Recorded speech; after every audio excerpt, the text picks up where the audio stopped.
So your perfect on paper job sucks. Let's paint the picture here. You got the degree, you got the job, you make pretty good money, it's stable and secure.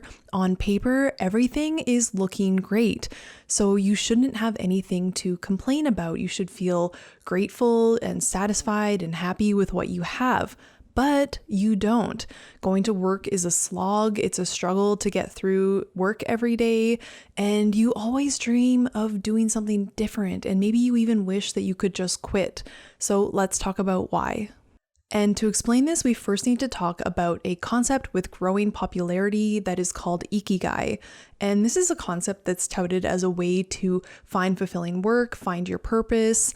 And the whole idea behind it is that if you find the intersection of work that you love, work that the world needs, work that you can get paid for, and work that you're good at, you'll have found your purpose, your Ikigai, your reason for being, or your fulfilling work on this planet. So how does this relate to your problem? Well, I'm going to guess that if you look at your current situation, you're probably doing work that the world needs, you're getting paid for it, and you're probably good enough at what you do. So that just leaves one missing piece. You don't love the work that you do. And you may be thinking, okay, great, I need to find my passion. That's super helpful. But that's not what I'm talking about in this video. There's actually 6 areas that I believe that contribute to loving the work that you do. And they are authentic self-expression, values alignment, it feels important, ideal lifestyle alignment, interest and enjoyment, and work environment. And a really quick disclaimer, if you are someone that is not interested in finding work that you love or that you are fulfilled by and you just want to clock in and go to work, then this probably is not the video for you. But if you are interested in finding purpose and fulfillment and enjoyment at work, then keep watching. And before we cover the 6 aspects of work that you love that I just mentioned, let's first talk about how we end up here in the first place. And so let's think back to the 3 areas that we tend to have covered in perfect on paper jobs that leave us unfulfilled. The world needs it, you get paid for it, and you're good at it. And if you think about it, all of these things are covered by the school system. So if the degree exists, one can assume that somewhere in the world we need that work to be done. And if there's a degree program, then you can get paid for that work. And what I mean is that this is work that has been identified as needed and paid for, and this is separate from job availability in the current job market. And then once you go to school, you get your degree, you get trained up. That means that to some degree, you are good enough at that work and you can always grow more on the job. So all of those categories are taken care of by the degree program. So all that's left for you is to figure out what you love, and you're told to do this at the age of 17 or 18 when you have very little life experience and your job up until that point has basically been to be good at school. And so because of this, we tend to confuse work that we will love with either work that we got the best grades in school or the work in school that we found the most interesting. Or maybe you just listened to the adults in your life and they told you what they think you are good at or what they think you should do, and you just ended up going down that path. So my experience was a combination of these things where I was good at math and science in school, and then I was told that because of that, I should go into engineering. And so that's what I ended up doing. I didn't really have a vision for my life because at that time, my focus for the 18 years leading up to choosing a degree program was just to be a good student and get good grades and do well in school. I hadn't really thought about, what do I want to do with my life? But regardless of how you got here, let's now talk about the 6 areas that lead to work that you love or a fulfilling career. So authentic expression, this means that it feels like you. When you go to work, you feel like yourself. You don't feel like you're putting on a mask or having to change who you are in order to fit in at work or fit into the role that you play at work.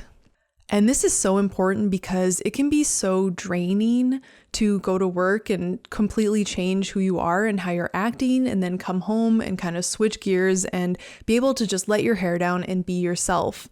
And this one can be tough if you're a little bit earlier in your career and you're a little bit younger in general, because I found that as time went on, I had a much clearer sense of who I was as a person. And it became clear to me that I was putting on a mask at work and kind of changing who I was and not showing up authentically. And as I got older, it became more clear, who I really was and who my authentic self was. The next category is that the work that you're doing aligns with your values.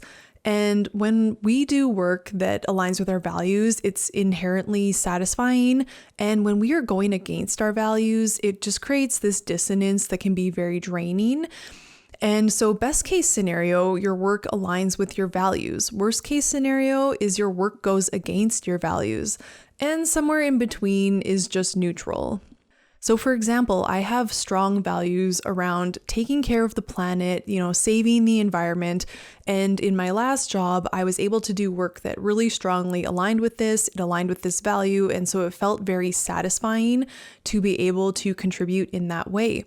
But I also had another value around freedom, and living in a 9-to-5 corporate work environment really went against that value of freedom because of all the restrictions that are placed on jobs like that. So you can reflect on your personal values and whether you feel that your job is kind of neutral or maybe going against them.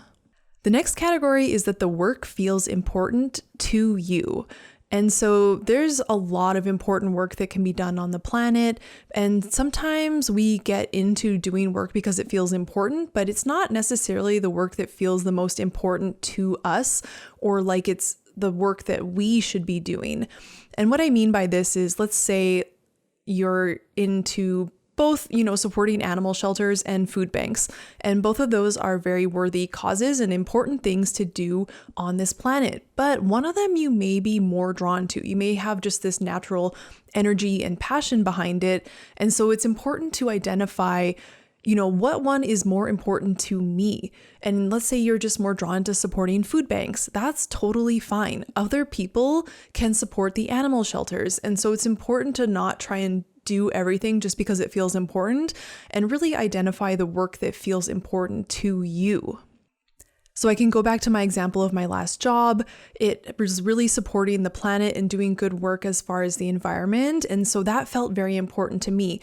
But I had to admit to myself that while this was important work, it was important work for me to let other people do, and that I wasn't yet doing my important work on this planet. And so I had to let it go.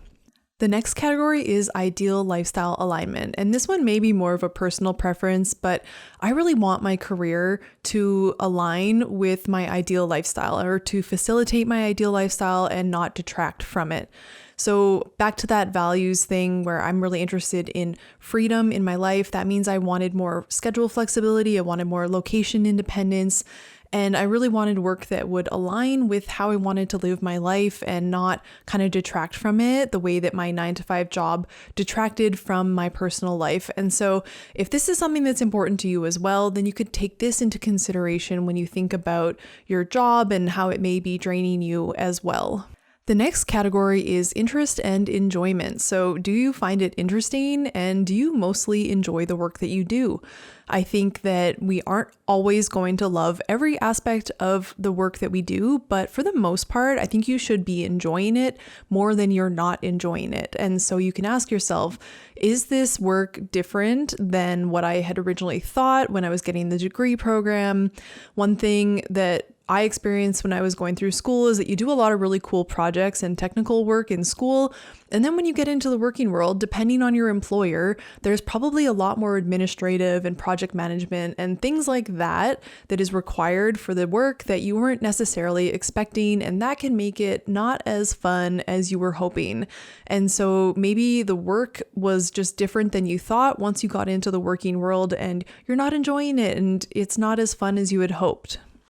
And the next category is work environment. So this is everything to do with like your coworkers, your office space, your commute, your management and corporate culture, all of these things. If these are not a fit for you, then it's going to be very draining to go to work every day. And I was lucky enough to have these things pretty much all in place in my last job. I had great coworkers. They all felt like my friends. And that can make a really huge difference when you're unhappy in the work that you're doing. These things can really kind of keep you going until you find out what you're doing next. And so that may be a more obvious category that, if you have that one coworker that drives you nuts every day, of course you're not going to enjoy your job. But I'm including it here just to try and keep the list complete. So now let's talk about what you can do and how you can start to reflect on your own situation to figure out what is going on, what needs to change, and what you need next in order to be happier and more fulfilled at work and really have that component of loving your work. The first thing is, now that I've gone through those 6 categories, does anything stand out right off the bat? Were there any of those things that I'd covered that you thought, okay, this is what's missing or this is what's the problem? Reflect on those and start to think if those may be the reason why you're not loving your work. And if by chance nothing really stood out as I was going through those categories, then the next thing that you can start to ask yourself are the following questions. So what are you being called to explore? Do you have that little nudge inside where you're kind of being called in a direction and you don't really understand why, but you just have this nagging feeling that doesn't go away and you're being called to go explore something? You can also ask yourself, what feels like it's missing from this job? Is there something that you wish you were doing or had more of? And this could be work-wise or lifestyle-wise. Like I was wishing I had more freedom, but I also was wishing I could be doing more creative work. Along a similar vein as the last question, you can also ask yourself, what do you wish you were doing more of? For my example, every time I would be able to do something a little bit more creative, like even as simple as creating a PowerPoint presentation and figuring out, how to present the information, getting all the right graphics, things like that.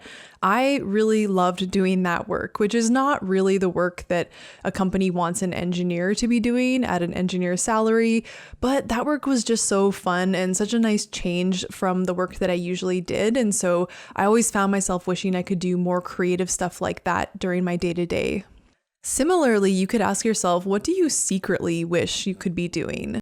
And so my answer to this would have been similar to the last question. It's, I secretly wished I could have been doing more creative work and less engineering work and more artistic work and less, number crunching and spreadsheets and things like that. The next question is, where are you secretly a little bit jealous of people in your life? And so this could be like coworkers that you're a little bit jealous of, or even just people that you see on the internet when you're looking around, like they're doing work that you think looks really interesting. So to continue my example, I was always secretly a little bit jealous of my coworkers that got to do more creative work. I worked with a lot of landscape architects in my last job, and so they always got to do cool like renderings and just designing layouts and things like that. And I always thought that work seemed so much cooler and more fun than the engineering side of the project. It was also around the same time that I started to really get into YouTube and watching YouTube, and I had watched a couple channels that were kind of growing rapidly at this time, like Graham Stephan comes to mind and Vanessa Lau. And it was around that time that I started to see they're making full-time money off of their YouTube channel, or they're making a decent amount of money off of their YouTube channel. And that I wasn't jealous at the time, but I was definitely like, that I did not know was a thing, and now this is really interesting to me. So hopefully by now you've got the creative juices flowing, but if you want a little bit more help, here's a few more questions, and these questions are specifically to help you figure out what needs to come next. So you can ask yourself if you feel like, do I just need to up level? Do I need a new challenge? Have I been at the same level of, skill or expectation at work for a while, and now it's just become a little boring, maybe a little too predictable or mundane, and you just need to, take the next step to level up?